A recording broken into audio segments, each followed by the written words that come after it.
ایک दाना आदमी की गाड़ी गांव के करीब खराब हो गई। उसने सोचा कि गांव से किसी की मदद लेता हूं। वो जैसे ही गांव में दाखिल हुआ तो उसने देखा एक बूढ़ा शख्स चारपाई पर बैठा है और उसके करीब मुर्गियां दाना चुग रही हैं। उन मुर्गियों में एक बाज का बच्चा भी है जो मुर्गियों की तरह दाने चुग रहा है।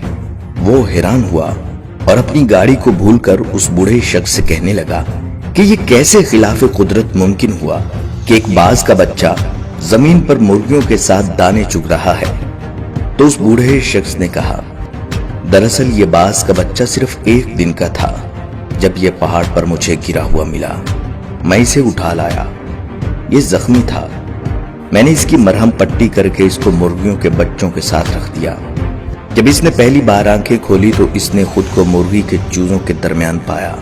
ये खुद को मुर्गी का चूजा समझने लगा और दूसरे चूजों के साथ इसने भी दाना चुगना सीख लिया। उस दाना शख्स ने गांव वाले से दरखास्त की कि ये बाज का बच्चा मुझे दे दें तोहफे के तौर पर या इसकी कीमत ले लें, मैं इस पर तहकीक करना चाहता हूँ। उस गांव वाले ने बाज का बच्चा उस दाना शख्स को तोहफे के तौर पर दे दिया। ये अपनी गाड़ी ठीक करवा कर अपने घर आ गया। वो रोजाना बाज के बच्चे को छत से नीचे फेंक दिया करता, मगर वो बाज का बच्चा मुर्गी की तरह अपने परों को सुकेड़कर गर्दन में छुपा लेता।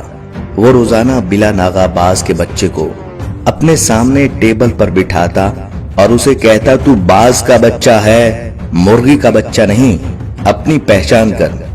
इसी तरह उसने कई दिन तक उर्दू, पंजाबी, सिंधी, सराइकी, पश्तो हर जुबान में उस बच्चे को कहा कि तू बाज का बच्चा है, मुर्गी का नहीं, अपनी पहचान कर, अपने आप को पहचानने की कोशिश करो।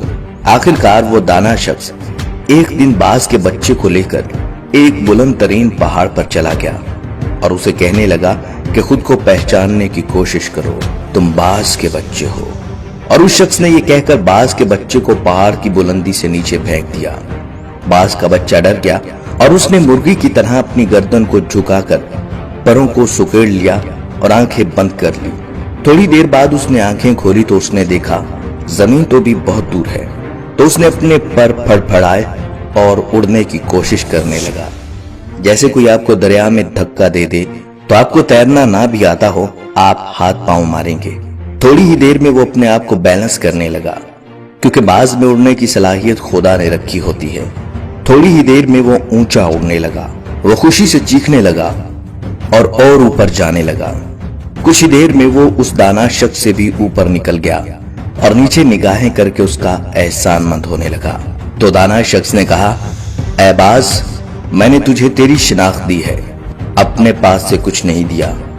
ये कमाल सलाहियतें तेरे अंदर मौजूद थीं, मगर तू बेखबर था। यही मामला हम लोगों के साथ है। हमारी एक खास शनाख्त है, हम एक खास उम्मत के अरकान हैं।